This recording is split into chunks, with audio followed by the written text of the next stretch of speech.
Good afternoon, everybody, and welcome to the latest Urban Living webinar. Today, we are going to be debating owner or operator. Where does the power lie? So the motion for today's debate is as follows. In the redrawn hospitality landscape, the imbalance of power between owners and operators is greater than ever. Real estate is king, and owners are in the driving seat. Now, today's session is one of a series of webinars we've been running in support of a new event which is launching in July this year at Tobacco Dock in London, the Urban Living Festival. It's looking increasingly likely that we are all going to be able to get together and network and learn and have a drink and meet each other in person. We can't wait to see you all there. There are details of the event in the chat if you'd like to find out more. Now, today's webinar is an hour long. If you are not one of our contributors, you'll be auto-muted, and if you can please keep your mute on, that helps us greatly. We want to make the session as interactive as possible, so if you have any questions through the session, please submit them using the chat or the Q&A, and we'll get around to answering as many of those as we can towards the end of the session. Recording of the session will be sent via email to everyone who has registered. My name is George Sell. I'm Editor-in-Chief at International Hospitality Media, and we are an events organizer and a publisher of B2B news websites for the hospitality sector. Now, this webinar series is sponsored by Res Harmonics, and we're just going to see a short video to find out some more about them. Res Harmonics is 100% dedicated to service departments and co-living, bringing together all the tools you need to drive performance and deliver a great guest experience. From channel management and direct bookings to finance, housekeeping, maintenance and customer journey automation, whether centrally or on the move, the platform consolidates all information into one system, saving you time, improving communication and maximising business performance. So thank you to Res Harmonics. If you look in the chat, you'll be able to see their contact details there. If you'd like to find out more, please do drop them a line. I just wanted to show a couple of slides of screen grabs from stories we've run on a couple of our websites recently, which are pertinent to some of the topics that we'll be discussing today. So obviously the Sybil's loan has been a lifeline for owners and operators. And there have still been hotel transactions going ahead over the last year, but as you can see from one of the headlines there, the majority of them throughout the EU were only single assets. There haven't been a huge number of portfolio sales, but there has been one or two. The Odyssey Hotel Group there is an operating company, so operating companies have also been acquired by investors. The City ID deal in the top left-hand corner there is an interesting one in that there's a big amount of money being made available to an apart hotel operator from Amsterdam. So that's essentially going to have an OpCo and a PropCo under the same ownership going forward. Turnover-based rents are definitely something we'll discuss shortly, and they've become more prevalent. The Irish State Fund Investment in Stay City is an interesting one. You know, a sovereign wealth fund taking a stake in an operating company. Real estate deals haven't always been straightforward. So the Xenia portfolio sale fell through there. And finally, the Quest story has been, they managed to reach a profit share agreement in new rent deals with their landlords in Australia. So today we have a veritable super league of contributors to oppose and propose the motion. And how this is going to work is that the proposers, who are on the owner's side of the fence, are going to each introduce themselves, tell us what they do, and then talk for a few minutes about the motion and why they are in favour. And then The operators will oppose the motion. So, and we will have a poll. So remember what the motion is, and we'll have a poll at the end of the session to see what you, the audience, think. So let's get started. Ricky, are you gonna kick off for the motion? Yes, delighted to do so. Please, over to you. Thank you, George. Right, I'm Ricky Kapoor, working for my family group, Palm Holdings, which is our umbrella organisation with operations in the UK, US and Canada. In the UK, we have businesses in Edinburgh and London, which we own and operate independently. I accept that there are many different types of owners and operators with different strengths and objectives, although in my perspective, I strongly argue that owners have always had the power and real estate is king. The problem is when you give away too much control with long-term contracts, strong termination clauses, with little flexibility and high fees. It is the owner taking all the risk. Owners are passionate about their businesses, creative and wish to add their own flair. They naturally want to invest in their assets for the long term and also sweat the opportunity by maximising the number of keys and making the best use of all available space. They like to innovate with new distribution and revenue management technology and also introduce new concepts such as in food and beverage. They are quick on their feet to make speedy decisions, to grasp opportunities, or when times are tough, to make those difficult decisions with rapid cost reductions. There is a strong relationship between the hotel's bottom line performance and asset value. Improvements in business operations raises value. It is in the owner's psyche to always think about long-term value creation, capital appreciation. The more successful they are, the more they will desire and have the ability to grow their asset portfolio further, with the ability to refinance as long as there is good cash returns.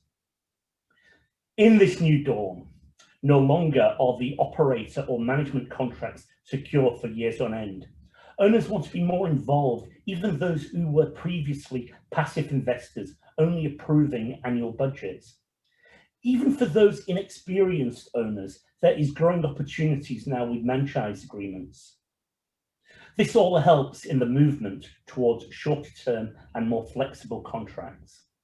Operators are now giving performance guarantees, potentially putting their money where their mouth is with contribution to equity.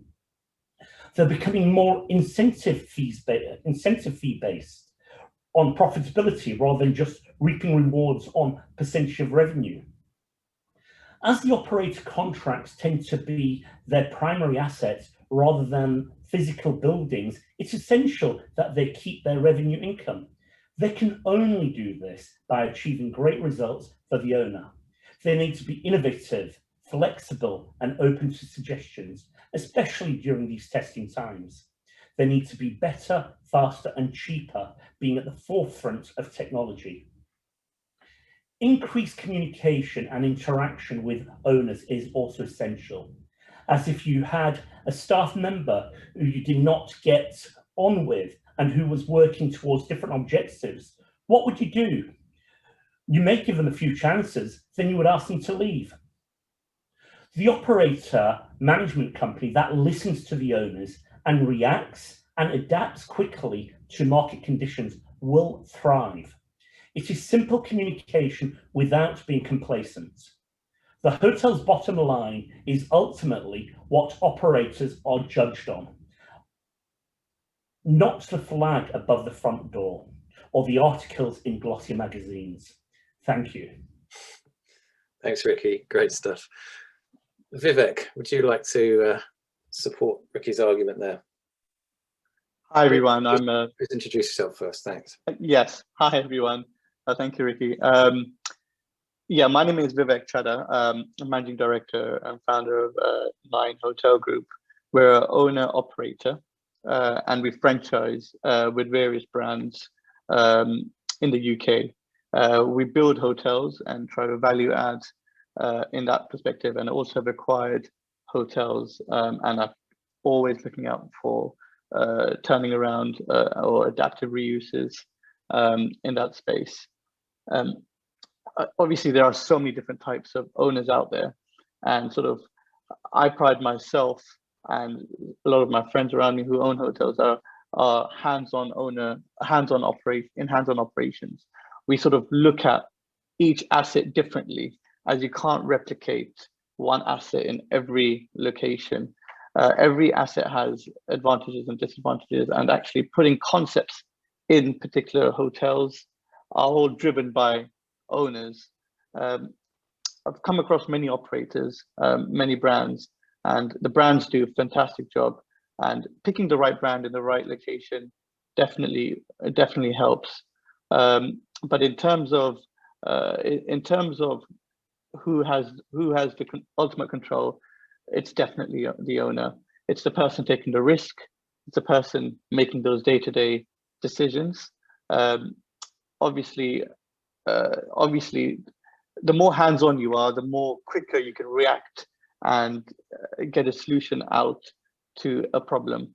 Let's take this pandemic, for example. I think the people who have been successful or be able to go throughout this pandemic are owners who have been hands-on, made quick decisions, and spoken to their lenders or other stakeholders or investors. And actually having a beat on the ground is very important. Having your ears to the ground is very important, because you can make quicker decisions.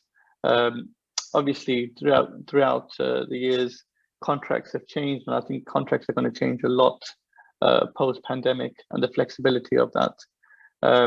But in terms of the risk is put in by the owner. I think the lack of availability of real estate post-pandemic, as the real estate may convert to other uses, which are more in demand, or lenders may not look at hotels as the trophy assets anymore. I think the lack of real estate will definitely give more drive, give more power to the owners that have the real estate, and they'll be calling the shots. Thank you. Thanks, Vivek. I should mention that the LinkedIn profiles of all our speakers are in the chat, so if you'd like to carry on the conversation with them after this session, then please do so. Okay, let's switch to the opposers. Paul, would you like to introduce yourself and kick off, please? Hi, good afternoon, everybody. My name is Paul Thomas. I'm the Senior Director of Development for Marriott International, responsible for the UK and Ireland. And my job is to grow our business and form strong and long-lasting relationships with our ownership community, like Vivek and Ricky. So my job is to ensure that we get great quality hotels open, operating, and that we find other opportunities and grow our business with these partners going forward. I think in response to the motion put forward by Ricky and Vivek, as an asset-light company at Marriott, our relationship with the ownership community, be it as an operator or on behalf of the owners as a franchisor, is absolutely paramount to the success and future sustainability of our business. There's no doubt that the past year has been extremely challenging for our industry, and we're thankful for those strong and long-standing relationships that we have. Over the year since the pandemic hit our industry, I really don't believe that we've seen an adverse impact on our owner relationships, or indeed a change in the balance of power that was there before. And it's still a very balanced and equitable relationship in place. Indeed, if anything, over the last 12 or so months has only served to bring us closer together with our owners, and we listen intently on localized issues as a result of different government legislation relating to the COVID-19 measures. And this really has yielded improved relations. Without hesitation, we've locked arms with our owners and franchisees to weather this downturn. And since the start of the crisis, we've been working with them on a number of areas designed to relieve their financial burdens through temporary and permanent cost reductions, as well as our global strength and brand recognition to lobby at the highest government levels for rate relief extensions, more flexibility with the furlough program, and we've been instrumental in helping establish the right and to write the reopening guidelines for the industry, particularly in the UK here. We've held numerous webinars and online events to engage with our owners. And I think, as Ricky said, actually really listen to their concerns. You know, we've been rapid and responsive in the way in which we've approached that. We've produced unprecedented volume of communications through emails, webinars, and one-to-one conversations, all designed to provide our owners with important updates on the steps that we're taking to help support them and drive business to their hotels as and when they reopen. We've worked hand in hand with them on what we've done to reassure our 147 million loyalty customers in our Bonvoy program to reinvigorate travel. We've secured their input on everything from hotel cleanliness procedures to the on-property operating model. We focus on generating demand for their hotels, creatively offering staycation packages within each jurisdiction, and encouraging travellers to plan future vacations by providing flexible reservation policies. And this is something I don't believe owners of independent hotels are able to do on the same scale or indeed with the same impact. And as we move through the rest of the year, we're focused on three core areas: preference, performance, and growth. And when we think about owner and franchisee preference, we're focused both on strengthening our current relationships with the owners and driving future preference for our company and indeed our brands. And that can only really be done through demonstration of track record and performance. As the pandemic subsides, we'll focus on performance and finding a way to balance guest expectations with the lingering financial pressures on our owners and franchisees. And finally, growth will be another key area of focus. Unit growth, including conversions, has got to be critical for a company like ours as we recover over the next few years. As at the end of 2020, we had about 3,000 hotels and approximately 500,000 rooms in our pipeline globally. And expectations for this year are for an increase in unit growth of around 6%. Most of that growth will be focused on working with owners on conversions, as well as expansion of our select service distribution. I think what's abundantly clear to me is that we now operate within a more intensely competitive and price-sensitive market than we did before. There are perhaps fewer opportunities for growth, particularly around new build hotels, given the state of the debt financing, and owners have less equity to deploy on refurbishment or rebranding, and the operators and brand companies are having to adapt and become more flexible and indeed more responsive. And that flexibility ranges from extending and adjusting contractual obligations around phasing and opening of hotels as we emerge out of the pandemic, including some strategic cases bringing hotels onto our system as what we call white label operations while the refurbishment is ongoing to help with cash flow, to being creative with our balance sheet and helping owners in some cases with loans or mezzanine finance, which enables them potentially to access different sources of capital. I think owners have certainly got a greater choice now if they're seeking a brand and operating company. And I strongly believe that having a brand in these periods of uncertainty is a preference that is likely to prevail. As we emerge from the crisis, we believe that consumers will gravitate towards brands that they trust and stay in hotels where they know that they'll be getting particularly in terms of levels of cleanliness and safety. In fact, recent research from Accenture shows that consumers are more than twice as likely to buy from brands they know and trust. So it's clear that a brand will play a fundamental role as we welcome back our customers. In summary, and coming back to the motion being proposed regarding owners being in the driving seat, we still see our role very much as an instrumental partner to owners who they can depend upon to be reactive and responsive and deliver world-class industry-leading standards in their hotels in terms of cleanliness, safety and operations, and to drive bookings by stimulating staycation business. This is predominantly going to be through the domestic markets in the short term, but increasingly from international visitors in the longer term as the industry recovers. I don't see a fundamental shift in the way in which Marriott enters into agreements with owners in the foreseeable future. And we're certainly not heading down the leasing route or seeking to shorten contracts and radically overhaul our franchise and management fee structures. But we're always seeking ways to operate more efficiently, be more flexible, and this includes ongoing reviews of our operational costs in an effort to pass on these cost savings to our owners to help them emerge stronger and in a more sustainable position going forward. Thank you, Paul. Finally, Tom, would you like to introduce yourself and have your say? Sure. Thanks a lot, George. I'm Tom Magnuson, CEO and co-founder of Magnuson Hotels. This company was founded about 19 years ago by my wife, Melissa, and I in Spokane, Washington. We've relocated to the UK 10 years ago and relocated our global HQ here 3 years ago. Magnuson Hotels is ranked as a top global hotel chain. We have 65,000 hotels and 700 airlines on our global booking platform. We're kind of a hybrid. We're a technology-led company with our own brands. We also have an independent collection, mainly focusing on the mid-scale segment. In 2019, our company outperformed the UK and the US RevPAR by 10x. In 2020, when the UK was closed and we were operational in the US, we outperformed the US STR RevPAR by 3x. We've recently launched our new Magnuson Cloud technology platform here in the UK, and we're hopeful we can bring some of our experience in this sector to hotels who want to make a change here coming out of this pandemic. So I want to look at this question that we put forth, and that's basically, where does the power lie? And I have an interesting vantage point because I come from two standpoints. I'm an owner and an operator. And ultimately, I don't think we can live without each other. We need to partner our way through this thing. As I mentioned, we function mainly in the mid-scale sector.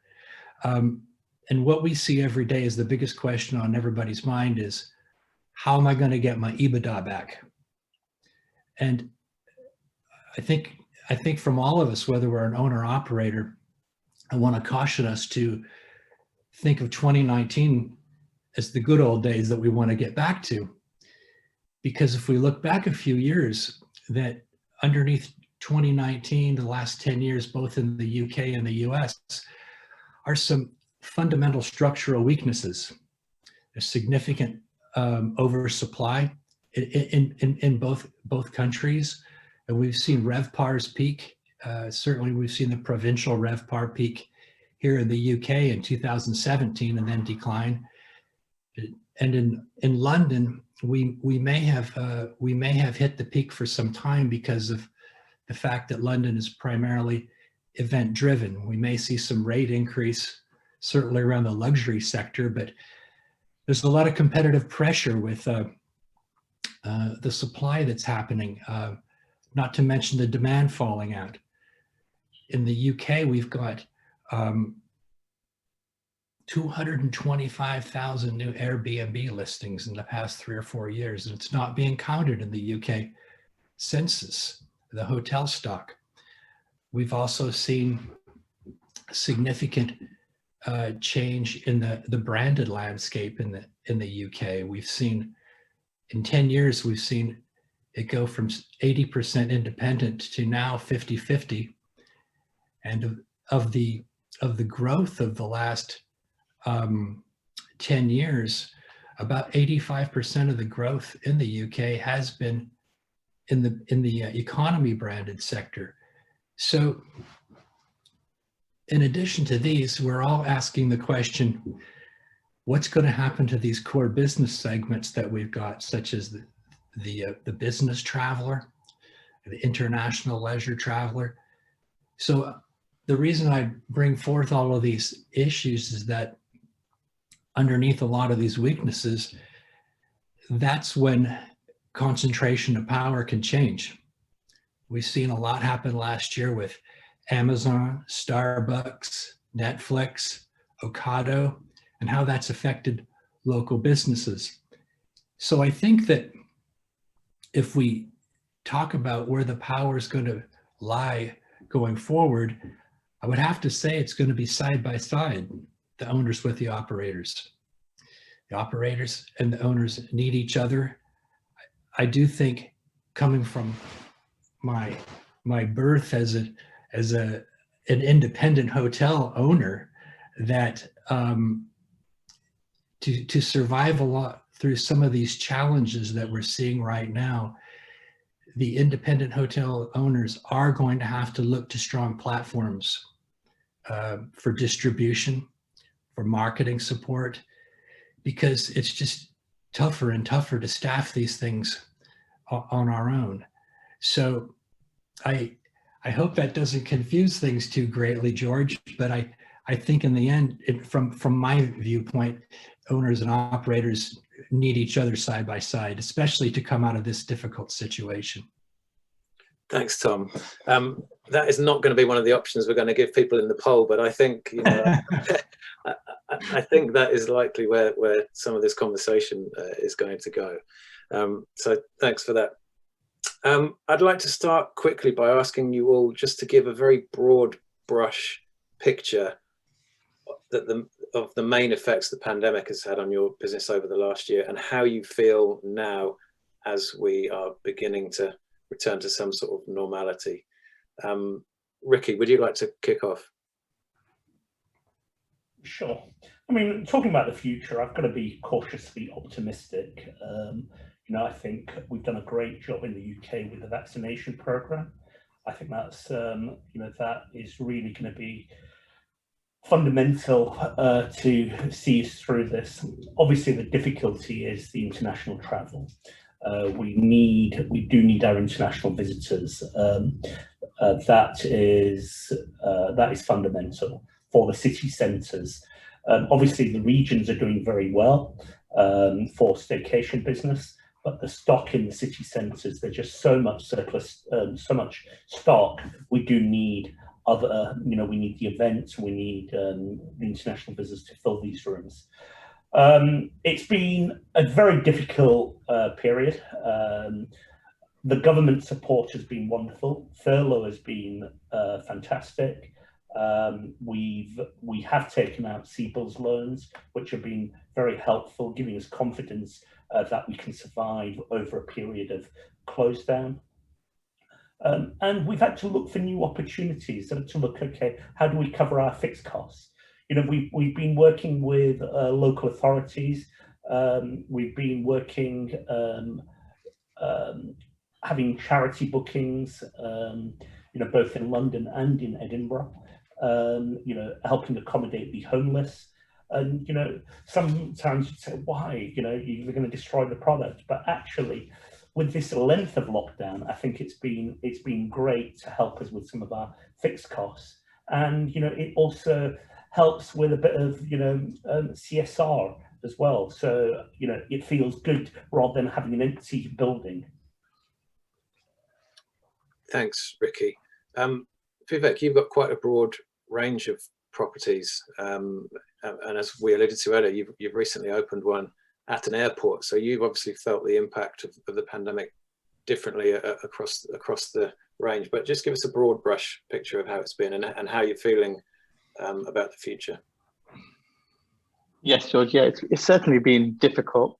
I mean, this is where the debate actually comes into play, where owners who have actually been quite hands-on, and actually we've spent a lot of time in looking at bits of the business maybe I haven't looked at in the past, and working with our teams. And the teams have been crucial, and how they've reacted in this pandemic.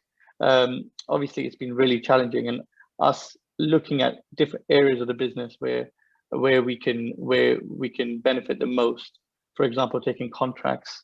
We've taken various contracts with asylum seekers, with key workers, and recently a hotel quarantine business. So we had to look elsewhere. But also, it's really interesting to see that actually we went out and meeting different types of agents who we wouldn't really directly deal with in helping us house the vulnerable and the key workers. So we've been busy doing that, and obviously trying to cover our fixed costs. Obviously, we've learned actually how to operate hotels in a very lean structure. So we have to look at our employment structure and actually find ways to run it with less people. And we're probably going to learn from that, and taking that forward, we're going to learn how we can carry on running our businesses like this in more of a flat structure in the short to medium term until things are back to normal. The biggest effect, obviously, with the pandemic has been the conference and event side of the business. Obviously, we have in some of our hotels, we have large conferences and event spaces that cater for weddings. And it's positive to see all of the inquiries and the pent-up demand on the wedding side of the business that's coming. However, people are still hesitant. People are still, because we don't know exactly the numbers and the guidelines on how we can operate on that matter. So that is going to be the biggest challenge. But actually, you know, the old tradition of filling up the rooms have been okay, especially midweek, during the weekdays with workers like builders, railway workers, as the construction industry has been open throughout this pandemic. The weekends have been tough due to the lack of leisure, but we've tried to make up with it on the weekdays. And we're going to try to learn on how we can concentrate on actually just doing parts of business where it's in demand as of right now. Like right now, the demand is on the outdoor terraces and utilizing that. So we're changing our shift, and being an owner operator, we can quickly make that reaction. Yeah. Thanks, Vivek. Paul, how has the pandemic changed the relationship between Marriott and its owners? I think it's changed the relationship and brought us closer together. Jeff, we certainly seen a requirement to communicate in different ways. George, we've seen a requirement to be a lot more regular with our communication and change the way in which we do business. You know, my role has changed dramatically. My role is all about building new relationships, and prior to the pandemic, a lot of that was done in person. You know, meeting potential new partners and really breaking that barrier, building a rapport in the flesh. Doing that online has been a lot more challenging, I think. But it's certainly brought home the value of our existing partnerships and making those more long-standing. As I referenced earlier, you know, we've perhaps bombarded our owners or ownership community with a lot of communication, but you know, we've been doing that for numerous reasons. One, to really talk about how responsive and reactive we are being, how we can get across the use of technology that we've been investing in, so the likes of the Bonvoy app that's enabled our existing loyalty base to feel confident about traveling. So, you know, mobile check-in, mobile dining, and really removing some of the concerns that guests may have about when they travel and stay in the hotels, which really has been a fantastic success story for us.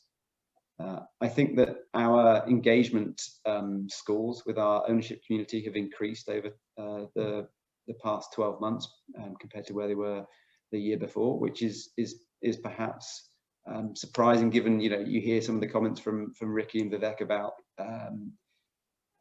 owners and operating companies and branding companies being perhaps intransigent or expensive. You know, we've looked at ways in which we've deferred some of our fees.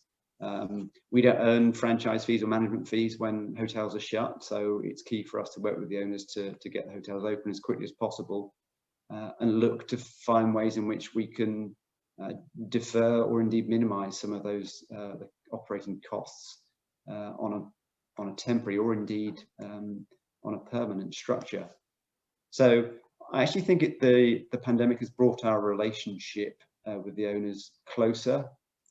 I think we've listened hard. We've developed localized marketing initiatives. We've tried to explore and find ways that would help generate more revenue. I know that Ricky mentioned and Vivek mentioned a few examples where they've got different types of customers in their hotel. You know, we've seen a radical change in consumer behavior over the last 12 months, and the customer we thought we knew is no longer there. It's fundamentally changed what consumers want, and we've had to respond. And one of those initiatives, an example, is actually utilizing guest rooms during the day as, I guess, what you would commonly refer to as touchdown space. So it's a way of generating additional revenue for those loyalty members who are required to carry on working. They're not on furlough, and they're looking for an alternative venue to do that. And that's they can use their points, they can get a cheaper stay, they can benefit from the facilities in open hotels. So it's just about being creative and driving revenue and driving value to our ownership community, because without them, you know, we stand to make zero money. You know, the question to Vivek and Ricky was, you know, how's the impact really hit them? You know, for us, last year was the most challenging year within our 93-year history. 75% of our hotels were shut at the peak in April last year, and we were getting about 12% occupancy in those hotels that were open. And we've got to react rapidly. Revenues were down by about 50% last year, and we had to make sadly dramatic cost-saving measures, operating costs and headcount reductions. But I think we're now in a very strong place, and I'm really optimistic about how we will grow in the future. And the companies that react, both owners and operating and branding companies that react to trends, particularly around consumers' mental well-being and health practices during their stay in the hotels, I think those will gain preference, and that's certainly something that we're promoting at the moment at Marriott. Thanks, Paul. Vivek, do Paul's comments tally with your experience of working with the major hotel groups? I mean, we've been, I have mixed feelings about that, but I certainly agree to the point where Paul mentioned actually the confidence of consumers, of the traveler, to stay in branded properties with the initiatives that the likes of Marriott have taken is definitely going to be vital and a key fact coming out of the pandemic. In terms of relationships, I think Paul is right. The brands have actually helped and actually given more knowledge about how to operate. For example, when we took a hotel quarantine project, they actually guided us about what we should do and what we shouldn't do, and how to react where, if we were an independent hotel, we wouldn't be able to do that. And getting certain types of business like that has been key, and that's only because we are branded and a well-known hotel. So having a brand definitely helps, especially with government contracts and places like this. And in terms of obviously the support we've got from franchisors are obviously, for example, like payment plans that has helped cash flow throughout this pandemic, which has been very helpful. Obviously, the issue we have, and what most owners with brands have, is obviously there's still fixed costs when it comes to franchising, which are not the variable costs, which are charged on a percentage like the royalty fee. So obviously that is still payable, and certain services may not be required, like the sales, like a sales platform, which you have to pay fixed for. But there are other charges which cost owners. But it's a relationship. It's a conversation we've got to keep on having with the brand. Thanks, Vivek. On the subject of cash flow, Tom, I'm interested to know how lenders' attitudes have been through the pandemic to both owners and operators. And as you wear both hats to some extent, maybe you can tell us how that's been, how it's evolved over the last year, and is it getting tougher? I think that from our viewpoint, lenders have been very, very favorable. And I think that's come from obviously the fact that almost all of our UK hotels were closed, and about 92% of our US ones were open. So we were able to keep a very, very sustainable cash flow for all of our opened hotels, because we made a strategic move about starting in 2018, that we wanted to really develop a leadership in the non-leisure and commercial sectors. And this goes back many decades to my upbringing in the hotel industry, with my grandfather and my father would always tell me that you've got to always prepare for storms. And the best way to do that was always to build a business foundation of commercial or non-leisure sectors. So we've always worked with all of our hotels. Since 2018, we made a very big effort to rebuild the business segmentation underneath each hotel so that there was a much more certainty for each hotel. And a lot of this was the kind of the orphan markets, the ones that are overlooked. But they're right under your nose. Reaching out to the local hospitals and the medical institutions, all of the government business, construction in the mid-scale, public safety, educational.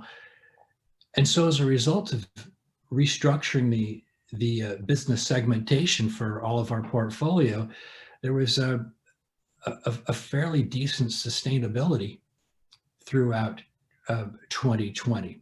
And then we're using that really as kind of a foundation going forward, so that each hotel can have the predictability, to have the staffing, to have the cash flow, to have the relationship open and positive with the lender.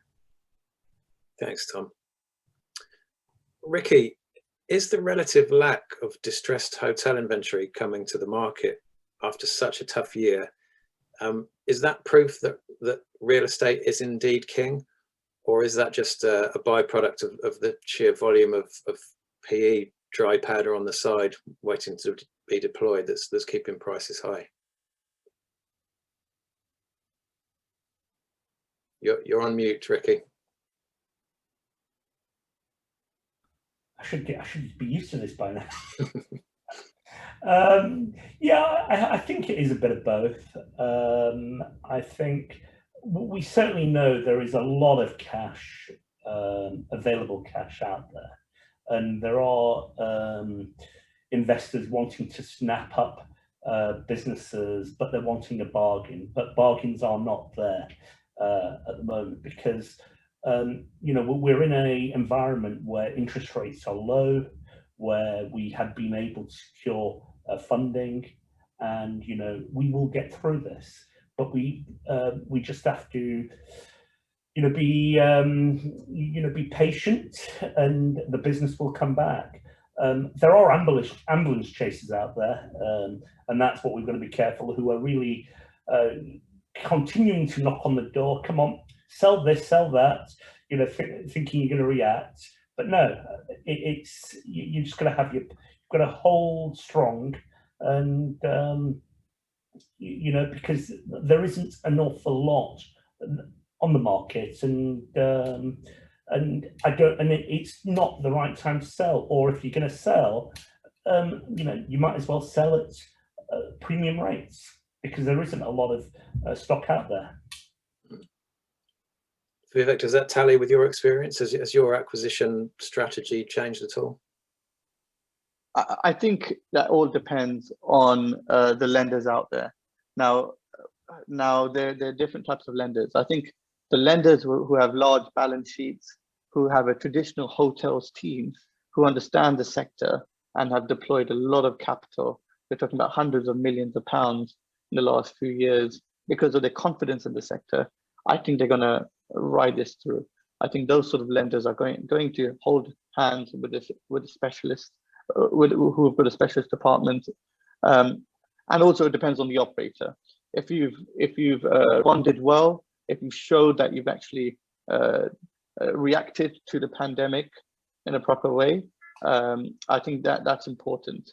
I think where there's going to be opportunities are maybe developments which haven't commenced, or have commenced halfway, or developments that are finished, with specialist development banks, or the bridge lenders and the non-traditional lenders who don't understand hotels, who don't understand how hotels ramp up, and the long-term and hotels operate sort of long-term when things are normal, because those, and it'll be difficult to refinance that, because whichever lender I've spoken to, they only are dealing with existing customers with a track, with an existing book.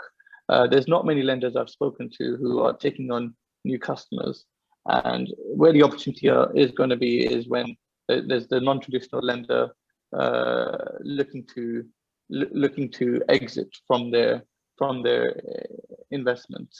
However, we have yet to see that, but I strongly believe that's coming in the near future. Okay, thank you. Let's touch briefly on brands. We've mentioned them already. Ricky, your portfolio carries your own brand. So what are the main reasons that you haven't put other people's flags above the door? Sorry, I think the main reason at the moment is location. Edinburgh, our properties in Edinburgh have been extremely successful being unbranded at this moment in time. Have we tried certain brands in the past? We have. But have there been blue chip brands in Scotland like the likes of Marriott? We haven't. But I've got to plug Paul, slightly. Otherwise, he's going to beat me up later. Well, I'm going to give him the opportunity to pitch to you in a minute. But really, and also the size of the assets in Scotland were relatively small until we acquired the Haymarket Hub, which is 195 keys. But that is a very different kind of product as well. I mean, in London with the Waterloo Hub Hotel and Suites, who knows? We have engaged with Paul as we wish to develop that in the future, but who knows? We may still remain independent. There's plenty of technology platforms that can do the job, but it's also with all the added other benefits a brand can give. And if you don't have the teams behind you, you do get the support from brands. And I certainly don't knock them. In the US and Canada, all of our properties are branded. It's the way it is. It's the customers who, dictate what you do. Europe is slightly different because we like to see something a little bit quirky, something a bit different, something independent. Hence why a lot of brands have gone and moved to the soft brands, which seem to be doing very well as well. Yeah. Paul, do you want to touch on those soft brands quickly and just sort of explain how they work? Yeah, definitely. I mean, that's a major growth area for us. We are seeing requests for more flexibility, and that, as a branding company, we've built our reputation on standards, on an experience that our loyalty members can get around the world. I think soft brands such as our Tribute portfolio, Autograph collection, or Luxury collection brands, they really come into their own at the moment, because there are a lot of independent hotels out there with a great reputation, but just perhaps too reliant upon OTAs to plug business, and that's an expensive way of doing it. We come with costs, but we allow those hotels to operate on our platform with their own identity, and with the benefit of the system that we can bring. It's really been a great success story. Autograph has taken off really, really well, and Tribute portfolio, which is a Starwood brand prior to us acquiring them, is also gaining dramatic traction at the moment too. So for us, soft brands, conversion brands, is really where the opportunity lies going forward. And in particular, I think, just going back to some of the conversations we've had so far about lending, a lot of new build hotels have just been shelved at the moment because the banks are finding it very difficult to get their heads around giving out new debt.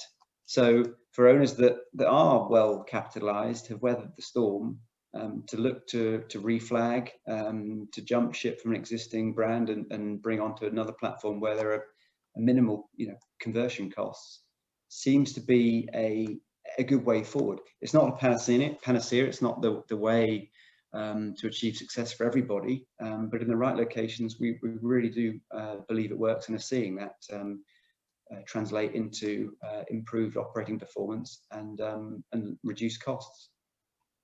Thanks, Paul.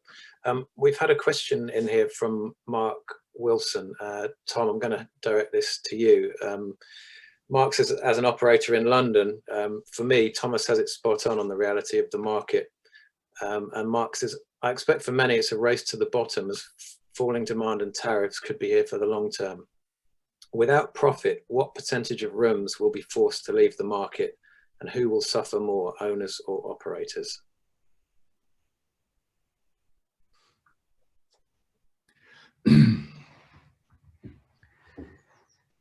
I think that, what a question. Let's try to end it on a high note here. I don't think there needs to be a race to the bottom, ever. And that's because, well, we all know what that does. No one wins in that. But I think that I go back to some of the fundamentals in any type of market. Unless that industry is completely shut down, a hotel owner who focuses on the key essentials of keeping your product good, keeping your service and your reviews and your product good, giving people what they want. It's just so basic, but then attaching some differentiation. I like this discussion that we're having a moment ago with Paul and Ricky about soft brands. I mean, there's never been a more promising time for the independent. I'm really inspired by Airbnb over the past few years. Not so much for their growth, but because they've completely demolished the 20th century mass marketing concept or perpetuation that standardization is preferable.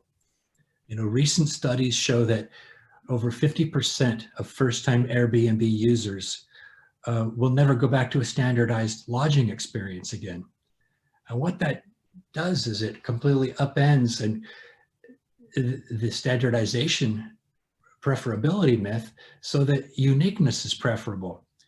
So there doesn't need to be any losers if the market's open. If people can differentiate their product, focus on the basics. But then I think the changes need to happen going forward are the ones that we've talked about, and that's, we can't staff like we used to. We have to staff with a very small, multi-skilled staff that can be functional and focus on operations and service.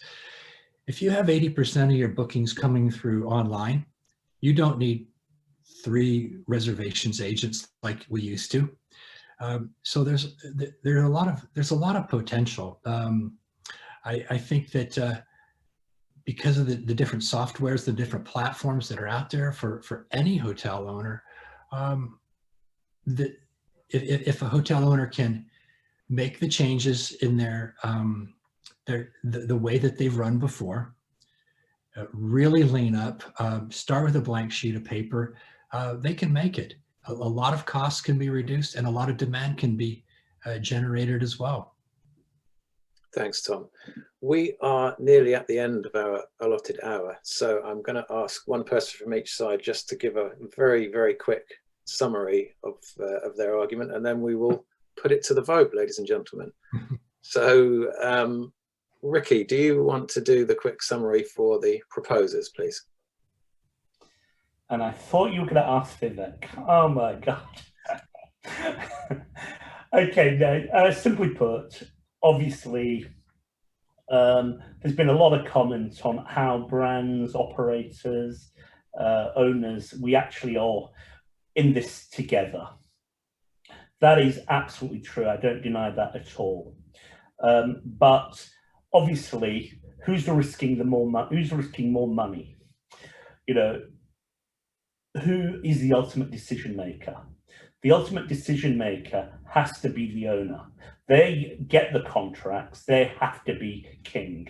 but they do need the support of whether it's brands, whether it's operators, whether it is management companies, or actually just employ expertise around them. There's plenty of consultants around there.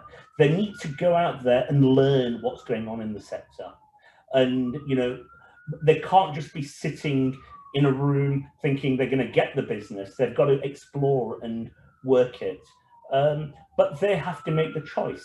So obviously, I propose that, the owners are certainly in the steering, certainly have the power. Thanks, Ricky.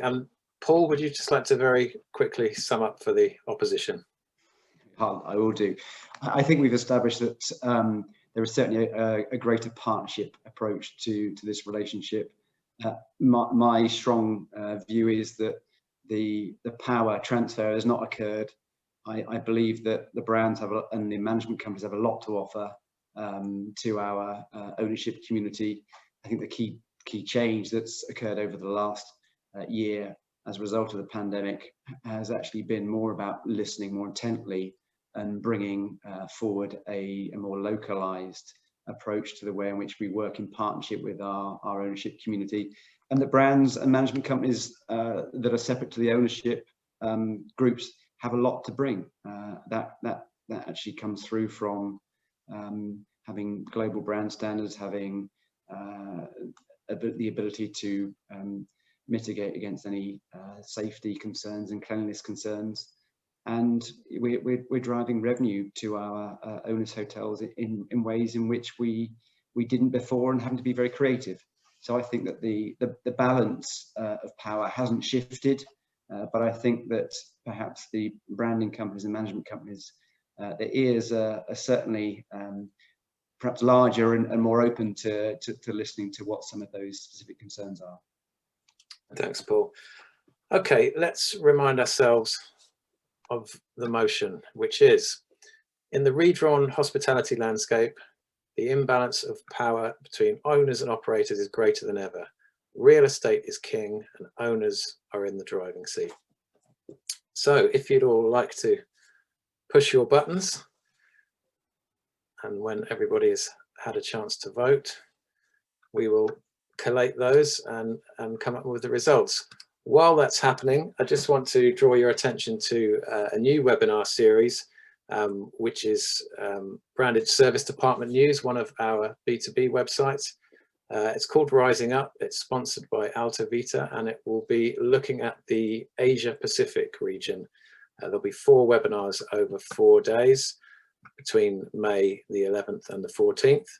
And if you'd like to find out more about those and register for those, you can see the link in the chat. The next 2 urban living webinars are on the future of work on May the 5th and ESG and money versus meaning on May the 19th. And again, the links for those should be appearing in the chat. Now, these sessions are all in the run-up to the Urban Living Festival, the event I mentioned earlier, which is taking place in July at Tobacco Dock in London. As you can see, we've got a fantastic group of sponsors and media partners for that event. If you'd like to know more about the event or indeed to be a sponsor, then please do contact my colleague Katie Houghton, whose details are there and also in the chat.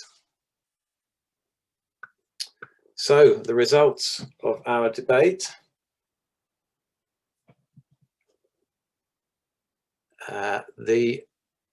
In favour of the motion, 57%, and against 43%.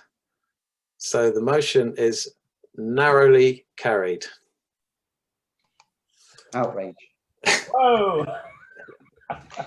I was even trying to influence the vote myself. Thank you very much to Ricky, Vivek, Tom and Paul for your input. It's been a really enjoyable session. It's been good fun. And as we know, the picture isn't as black and white as the terms of the motion, but it's been good to stimulate a conversation. Thanks to Res Harmonic for sponsoring the sessions. Do give us a follow on all of our numerous social channels there. Details in the chat. Thanks to everyone for watching. Thanks to our speakers again. And I'll hopefully see you all on a webinar soon, and hopefully in person at Urban Living Festival. Thanks very much and goodbye. Thank you very much, George. Thank you. Thank you. Thanks. Bye-bye. Thanks. Bye. All the best.